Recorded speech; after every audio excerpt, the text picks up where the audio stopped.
What's up, collective, and welcome back to Pulse of the Cosmos. This is your daily astrology horoscope for Friday, June 26th of 2020. So let's get into it. It's a big day. We have Mars now moved to the 29th degree of Pisces, where he is just 1 degree away from being home. It's been 2.5 years since he's been home. He's ready to come into his domain and kind of charge off with some of that vitality and some of that action. And the last degree of Pisces can be a very kind of confusing degree to be in, and he's going to be squaring off to the nodes today. He's going to be squaring off to our north node Rahu up here in Gemini and our south node Ketu down here in Sagittarius. So there's some decisions we have to make about where we want to direct this energy.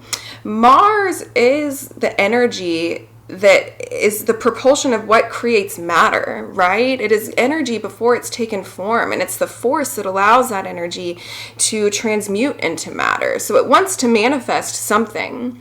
It wants to manifest something, but it's up to how you inhabit this energy, right? Mars is the ego, as to what direction this is going to go in. And the choice is between really the south node and Sagittarius, where the comfort is and where the illusion is, and paying attention to everything that's going on in the world around us, when the north node, our karmic destiny, where we're being pushed to grow, is in Gemini, which is with our personal environment, with ourselves, looking at our own truth, looking at the facts and data of our own life, looking to see what shifts and what changes we can make to put ourselves in a more comfortable space. You know, the sun is in Cancer, where it wants that security, it wants that comfort, but it has to walk through that north node and Gemini gate of, you're going to get there by looking at the facts and the data of your life and what makes sense for you and what doesn't. There's a lot of energy that can be put into trying to figure out the world around us. And with Neptune and Pisces, there's still a lot being hidden from us there. And granted, we do have a little bit more clarity as Neptune is coming retrograde, and we're reviewing some of those aspects of our life, and what we've connected with and what hasn't, and seeing maybe where we've been manipulated or where we've been confused. And now that Neptune's retrograde, I think it's like this little door next to Mars. While we've got this choice to make on where we're going to focus this energy. Are we going to look to our own personal lives and start developing our own personal truths based off of looking at the facts and data in front of our face? Or are we going to get lost in trying to figure out what's going on in the world around us, when it's going to be very hard to do so with Neptune and Pisces? And, you know, the moon is in Virgo today still. It's going to be opposing over to Neptune. I think this is going to help. Start making decisions out of what feels pure to you. You know, the moon in Virgo wants to clean shit up. It wants to make very practical decisions, very pragmatic decisions. It's like Gemini. They're both ruled by Mercury. We're looking at the facts. We're looking at the data. Virgo is a researcher, doing your own personal research into things and not accepting and being so conditioned by opinions of other people. So there's a lot to be said about that. And what you can do, just little shifts and little changes, quick moves, being adaptable through your immediate environment that feel connected to you, that feel like they make sense to you. So in any case, let's see here. I'm going to pull some cards for you guys. And, you know, Sagittarius is the philosopher of the zodiac. It can get lost in wanting to philosophize and pull abstract truths out of things in the search for the ultimate truth. And it can be very dogmatic in this way. And that is why the energy is being called to the north node in Gemini. Where we're looking at more of our precepts and more of our foundations so that we can grow from a more aligned worldview in Sagittarius ultimately. So let's see here. We'll pull a few cards along the way.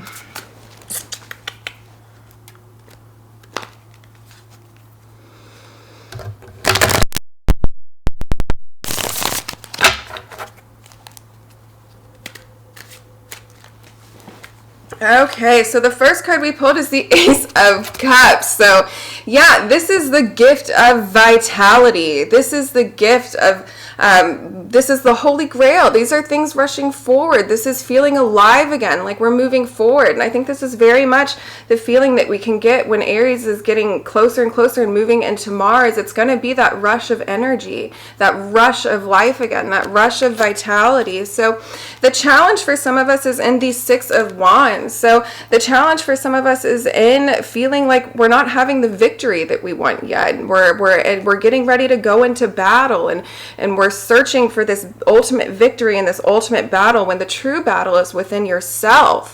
So let's see here. Yeah, and this is okay. So some of us might be getting wrapped up, like I said, in the material world, becoming a shadow of ourselves, looking at what's going on in the world around us. There's an excellent opportunity to be doing some major spiritual growth throughout all this and connecting yourself to some more divine places, but it's going to require being a conscious observer of some of the effects of these physical attachments in our reality. So let's get in overall spiritual advice. We have Page of Wands. So yeah, this is about this is the messenger as well. So this could be listening to some of the things very objectively, being a conscious observer of some of the messages that you're getting coming into your life, and starting off in a new direction that makes more sense for you. You know, he's got his energy, he's got his vitality, he's got his spirit. He's curious to explore what else is going on in life. He's curious to explore new places and explore his inner truth and kind of go off into these places of unknown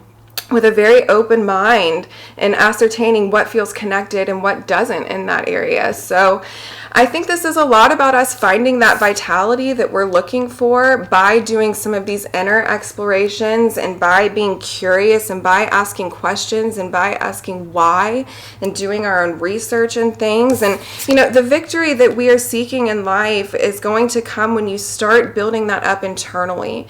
Like I said, there's a lot of fight going on externally with a little bit of neglect to maybe some suppressed internal stuff that needs to be paid attention to, and pulling ourselves out of what's going on in this physical reality out here, and not being such a shadow of our inner selves, and stepping into our inner self and stepping into our inner divine being, and making decisions from that place, which will ultimately guide us into the place that we're looking for, a more comfortable, more aligned, more abundant space of living. So in any case, I love you all so much. I hope you're doing well out there, and I'll be back tomorrow with your weekend astrology.